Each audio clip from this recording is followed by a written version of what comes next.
পেটের কোন অঞ্চলের ব্যথা কি ইন্ডিকেট করে? আজ এ সম্পর্কে আলোচনা করব। এজন্য পুরো পেটকে 9টি অঞ্চলে বিভক্ত করা যায়। পেটের এই স্থানে gall bladder stone, stomach ulcer, pancreatic সমস্যা জনিত কারণে ব্যথা হতে পারে।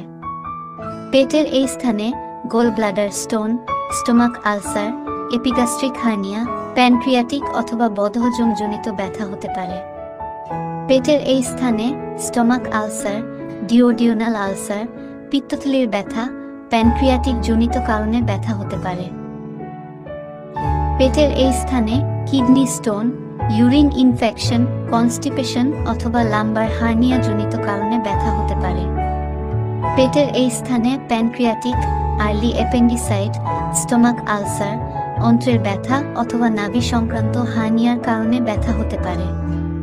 পেটের এই স্থানে কিডনি স্টোন, ডাইভার্টিকুলার ডিজিজ, কোষ্ঠকাঠিন্যতা, অন্ত্রের ব্যথা জনিত কারণে ব্যথা হতে পারে।